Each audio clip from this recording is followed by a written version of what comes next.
Marriage is a place to be your best, a place to be celebrated, a place to be honored, a place to learn, to become better, and not to be destroyed. Who are you getting married to? Who are you with? Are you being abused? Speak it out now. Don't be afraid. There's help there. It's better to live than to die. Wait, there's help.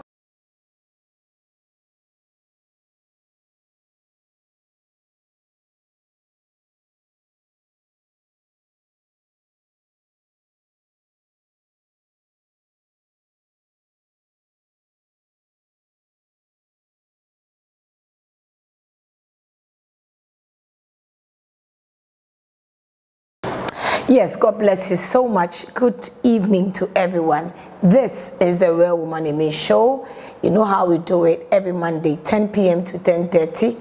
Go to my social media platforms, like it, subscribe, and follow us. You go to Facebook, The Real Woman in Me Official. You go to Instagram, The Real Woman in Me _. You go to YouTube, Reverend Dr. Charlotte Odo. Subscribe, follow, and get more videos on this page. Tonight, we have a lot to share, and I know all the other videos you are learning a lot from it. I'm also learning. You should also have to learn.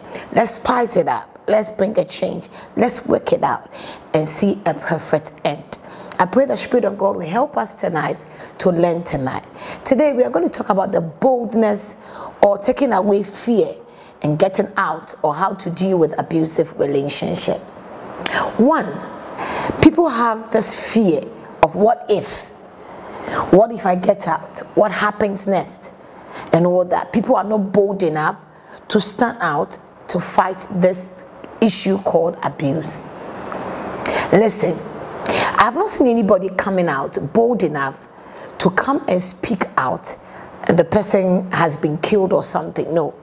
But those who don't speak out are the ones that are being killed. But those who are bold enough to say enough is enough, they are the ones that are surviving and they are still staying. Let me explain this to you. Marriage is supposed to be a very beautiful thing that everybody needs to enjoy. It's not a place of punishment or a place of suffering. But when it comes to endurance and patience, it's when the devil sees that the two of you are one team that stands together to build a marriage. The devil will come with so many attacks, will come in so many situations, bring your businesses down, bring some things down, bring calamity in the marriage. That is when you stand with each other, believing that God is going to vindicate the two of you and make it work. That is when you endure. Maybe whilst you're going to get married, all of you were good, the businesses were good, and all of a sudden something comes up and you lose your job, or your husband loses a job, or the woman has an issue somewhere. What do? That is when we endure to stand with each other, believing that it may be down today, but tomorrow is going to be better tomorrow. That is what we call endurance, or having patience, waiting for tomorrow. But when somebody you are married, in the name of I love you, a man goes to a woman's house, goes seek a hand in marriage.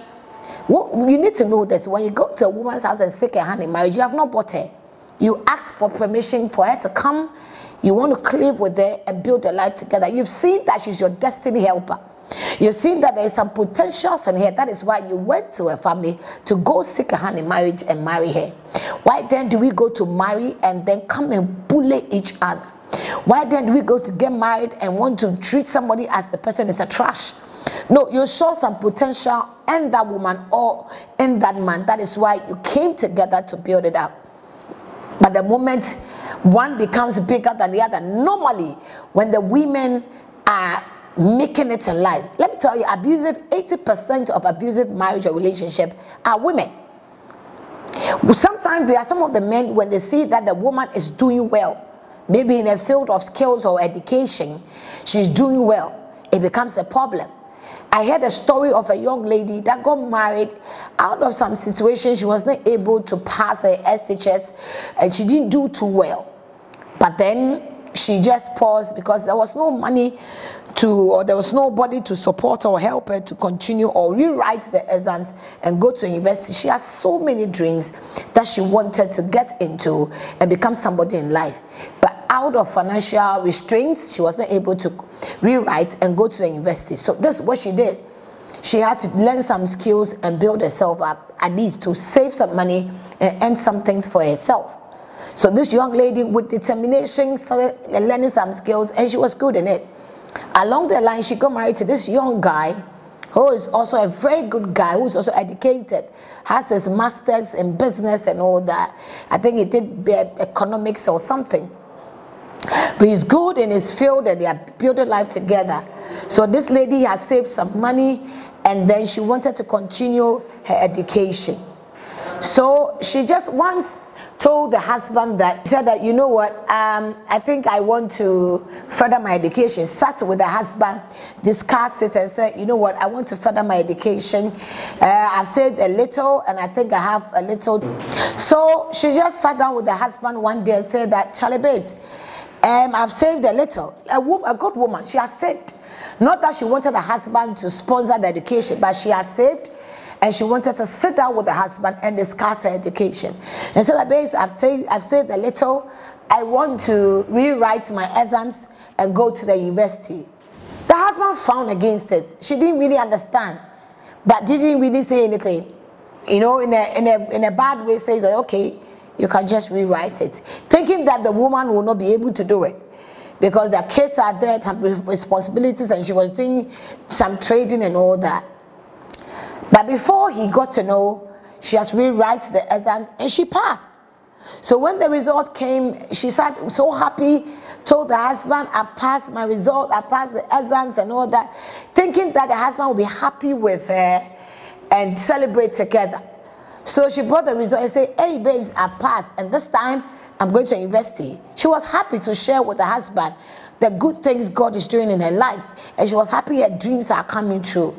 Not knowing the man wasn't happy with that new turnaround, because the man was the one that has got his masters, and when it gets to sometimes, when the man is going to some occasions, we always try to bring her down because she has not gone to university.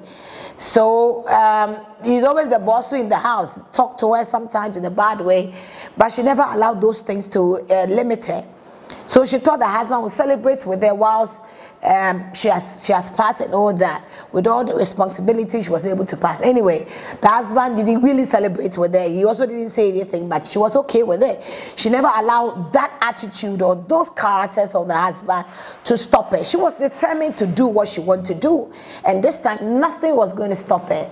So when the university forms came out, she told the husband, I want to pick tech and some places. I want to do pharmacy and all that. The husband was like, pharmacy is difficult. It takes years to do it. She said, look, that's what I want to do. I have skills in it and I want to do it. Anyway, he also, like the same cold attitude he would give the same cold attitude, doing all these things to put her off, doing all these things to stop her, giving excuses why there are kids to take care of, there are this to do, that and that, so that it will make her say, okay, fine, I'm giving up. She won't do it. But she wasn't ready to let anything stop her. So this is what happened. She applied to the universities and got admission. So when she got admission, told the husband, I've got admission, I'm going to the school and all that. The only thing the husband said is that, you know what, you can't go to school now because I don't have the money to sponsor and all. I don't think there's any need for it. Trying to say things to, you know, make her not do it. I said, no, babes, I've saved. I know you have so much responsibility. I've saved for the school. For all these years, I was saving. And I think now it's time for me to just do what I have to do and all that. Don't worry about money because I'm ready to do it. I have money for it. And the husband wasn't okay with it. And the husband was asked, what about the kids and all that? He said, listen, this is the time for you to also stand with me. You know, this is the time for you to also believe in me. All I need is your push, your belief for me to continue what I'm doing. But the husband wasn't ready for it. So when she got admission, when it was time for her to go, she was even not going to stay there. She was going to go and come every time. One day when she started at university, the husband called her one midnight and said that we have to talk. And the husband says that, you know what, I can't have you go to school, come back and become somebody in life. And because I know from where I am coming from, they say when a woman is much educated and she gets to that higher height in life, she will not respect the husband or she will not submit to the husband. Therefore, I am the head of the home.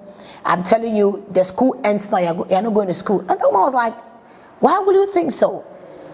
Why will I disrespect you because of school? I have never disrespected you since we got married. So why will I start now? The woman did everything to beg this man, but he wasn't ready to even listen to this woman. So the woman thought that some people need to come because she was also not ready to let go of the school. But she wanted to do it in a very nice way. Call family people, call the church. The man still insisted, you are not going to school because I'm the head of the home. So you must stay and just choose between the marriage and your school. And she was like, I don't want to choose any of them, but I want to have the two. I can still be married, take care of my kids, take care of you, and still go to school. I'm going to take that risk. The man says, no. So you go to a point, the man said, if you want to go to school, then you're out of my house. The lady said, okay, I will go to school. I'm not leaving. So one day when she came back from school, the man had to beat her up so bad to the point that they had to admit her at the hospital. Beat her up. She kept quiet. She would keep quiet, still calm. Sometimes the man would lock the door and wouldn't even allow the woman to stay inside. She would stay outside, sleep there. She kept quiet. She didn't tell anybody about the beating and all that. And she was able to go level 200, level 300. It got to level 300. And this guy, one day when she came back from school, this beating was worse.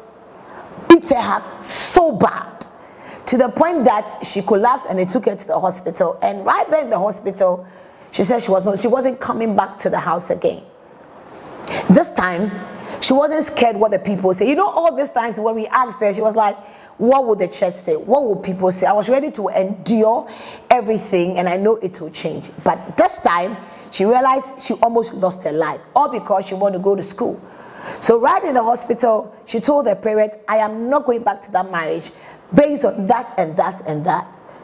They got to the point the parents even didn't understand, but when they saw her state and her determination, they understood her and they allowed her to stay with her. Thank God today, she has been able to finish. She's a big woman now, done her master's, and she's doing well today.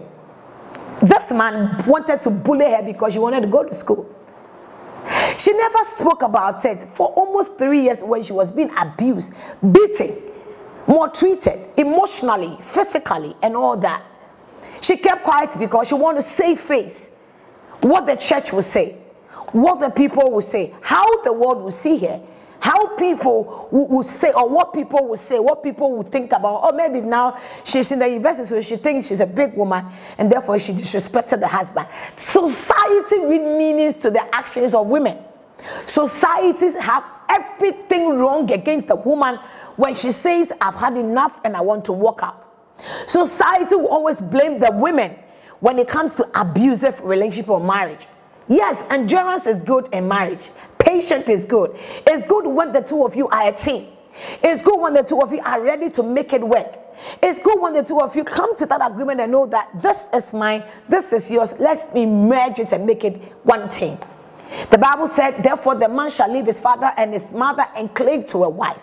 You become one body, one soul, and work it out together. If you have been able to acquire education by going to the university, getting your master's, why don't you push the woman to do it? We have this motive that when a woman becomes too blessed, she will not respect the man. Where are we getting all these things from? I blame some of the elders that brought these proverbs. So when a man is going to get married to a woman, they always want to suppress the woman. But it's not done like that. God never made it that way. God made the woman a blessed vessel. Likewise, the man also a blessed man. So if the man can be blessed, the woman can equally be blessed. Man, you are not marrying somebody's daughter to abuse her or to try to stop or suppress her. You are marrying somebody because you saw a gift. That is the woman. You saw her skills. You saw her capability. You saw her strength. And you believe that that strength and that skills and capability can push you for your vision to come to pass.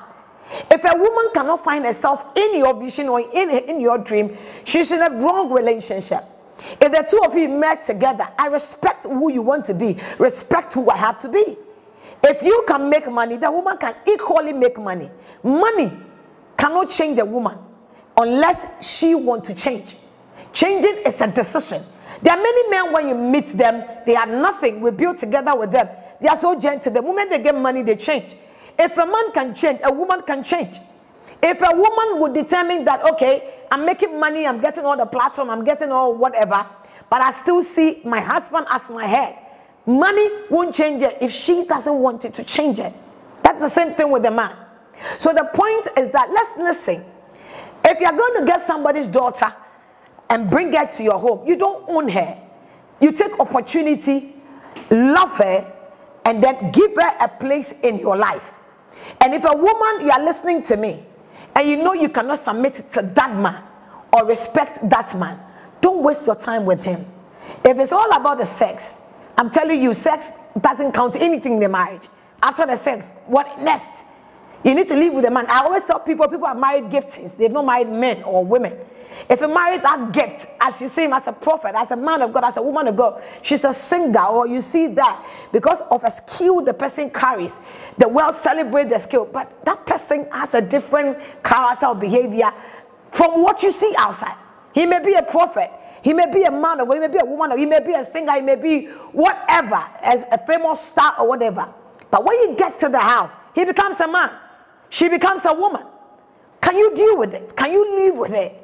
Her attitude, you know, the way she treats people, her temper, the man, the way he also treats people. Can you deal with it? Forget about the star, forget about the skills they have, forget about who they are outside, and find out if you are with them without their stardom and all that. Are they the people you want to build a life with? Don't stay at a place where they don't respect you, they don't value you.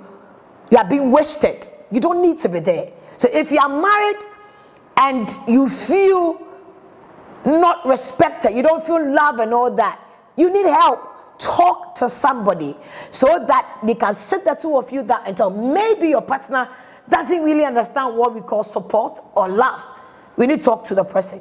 But if you're in a marriage where you are being abused physically, I'm telling you this, the mental abuse or emotional abuse is even more than the physical abuse we see. They use words. They use things that can destroy your spirit and make you feel as if you are nothing. Somebody can tell you, you know what, I did you a favor by getting married to you. Therefore, if you go out there, nobody will marry you. Are useless, you are nothing. If somebody calls you useless, you will allow it to happen. Tell that person that says you are useless that, no, I am not. I may be useless to you, but I'm useful to myself, and other people, I'm useful to them. Prove your usefulness to them, but not allowing the negativity to stop you. You got a lot inside you to do. But when we get married, we hold on to each other. And so therefore, if my partner says, I can't do it, I can't do it, who's told you? Our strength is drawn from God. All the two of us look up to this God. He becomes our strength in the marriage. That is why when you're doing the engagement, they give you a Bible, telling you that when you get to some point in that marriage, the man can help you, the woman can help you. The best man that can stand in for you is God. So marriage is three people: your husband, your wife, and then God. So the moment a man wants to take the place of God and want to abuse you, some men will beat you up, blue, black, and feel that it is okay because my wife messed up and I think I disciplined her. Mr. Man, it doesn't make you a man. Any man that lifts their hands to beat their wives, I'm so sorry to say this, I'm so ashamed of who you are. Do you know what? Your authority as a man is not to bully. It is to bring out the best out of the woman. Your authority as a man is not to disrespect that woman. It's to show her the right direction in life. You are a leader. What direction are you leading them? Violently? How are you leading? You need to check who you are. Check your leadership.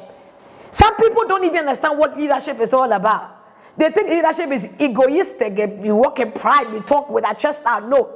Leadership is when you see giftings in the people that are serving or under you, and you lift them up by supporting them. Leadership is when you tell them, you know what, you made the mistake, but come on, I believe you can do it again. Leadership is when you sit at the back and you are being celebrated because the gifting that stands out there, you smile because you know it is through you or your effort or your encouragement that's brought that beautiful giftings out. But some of you marry women in the name of, I'm the head of the home, and therefore when I speak is final. Mr. Man, that is not how leadership is. Every leader gives room for other people to come in. Isaiah said, he said, if you want us to sit together, even God gave us the opportunity to sit down with him and reason together. Who are you, Mr. Man? Are you God? That even him can give us opportunity to sit with him. And anytime you are coming home, your wife hears the horn, they panic. If you're a woman, you're listening to me, you're in a marriage where the moment you see your husband or your partner, you panic, you are not in marriage. You are in bondage. You need to be free, lovable, acceptable, and work things out together.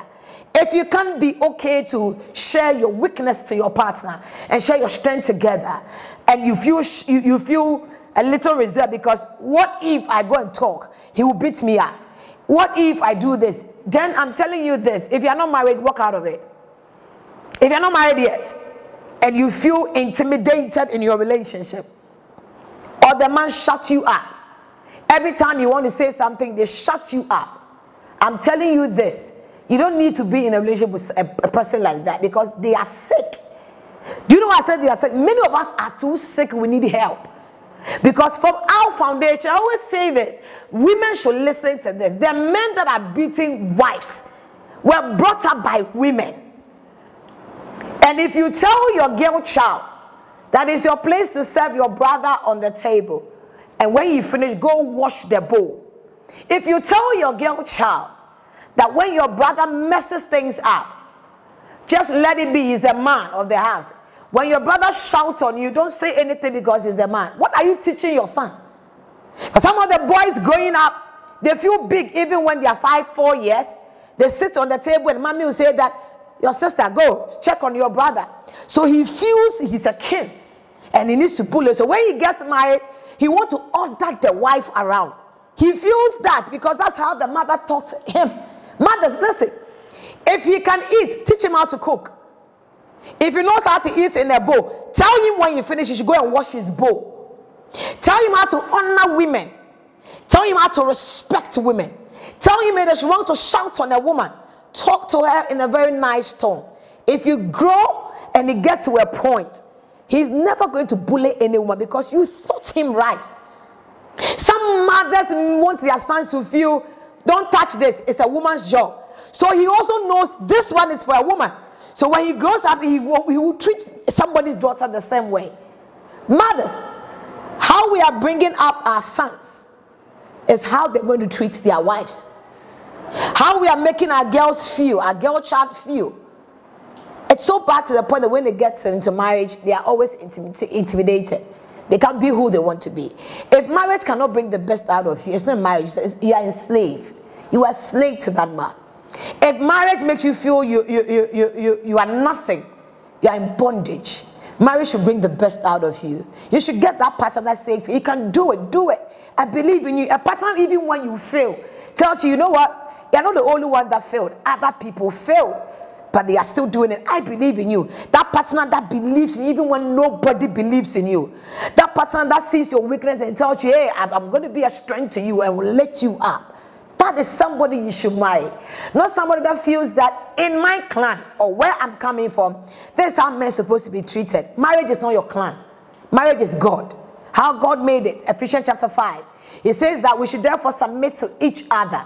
So before you want to be with somebody, first ask yourself, do you have the heart of submission? It goes for the man. It goes for the woman. If you do that, it makes it so easy. I love Ephesians. Do you know why? Because at that point it says that, you know, the man should love the woman as Christ loved the church and gave himself out to the woman. How many men are giving themselves out to their wives? How many men? You know what? You need to get the boldness enough if you are in that abusive marriage where the little you say, they will slap you.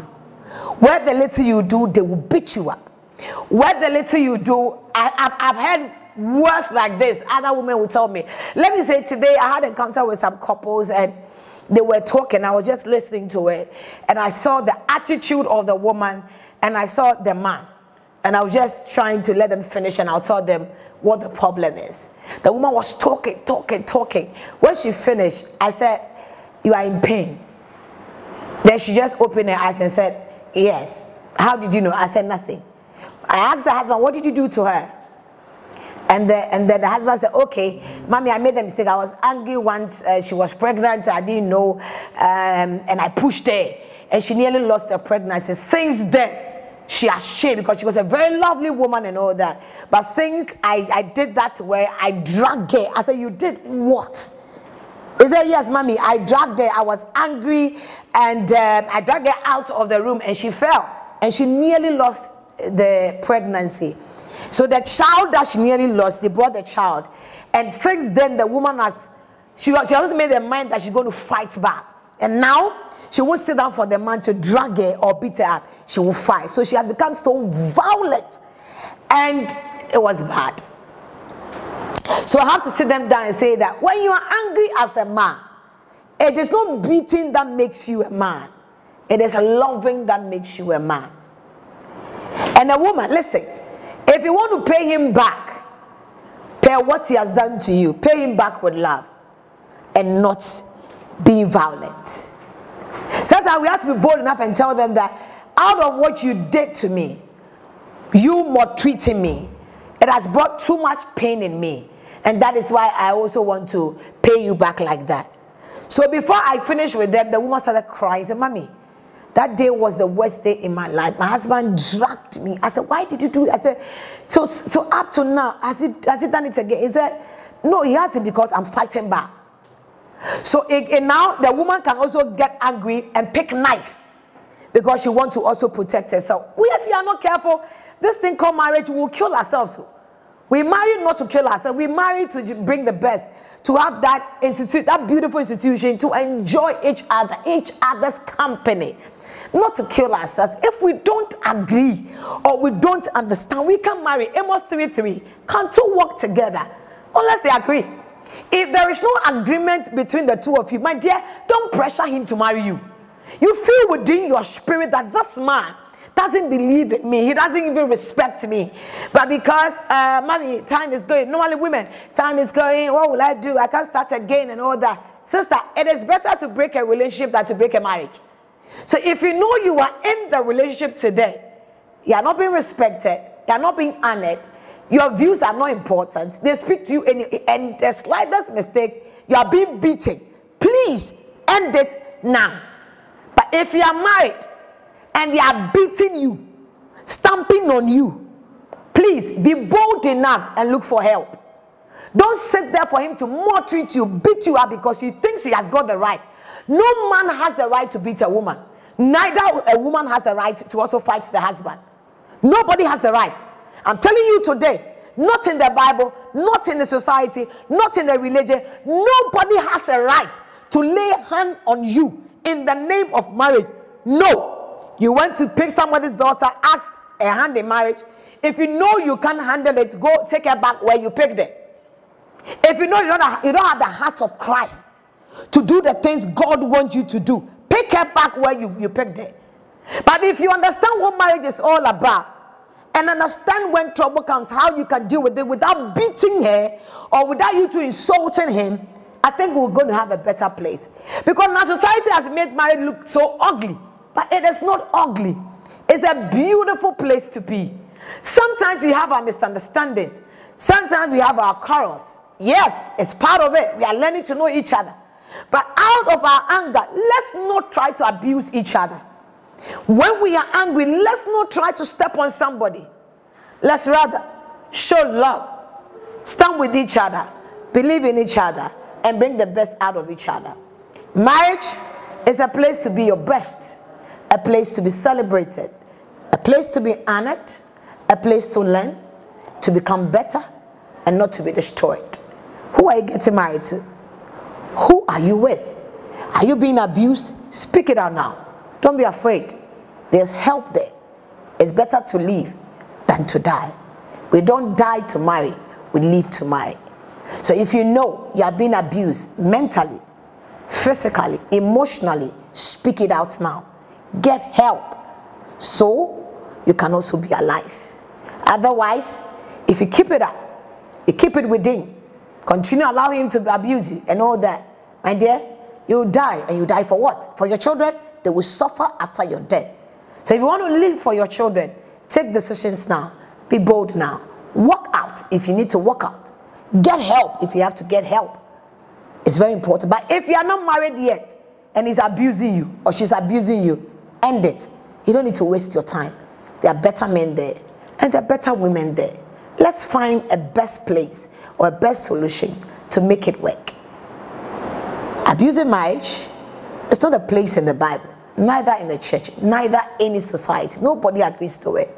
If you allow yourself to be abused, you allowed it. If you want to stop it, you can stop it. Take that decision now and tell them, no more. You will not abuse me again. I've got a right to say no and the right to say yes. So take that right and work it out.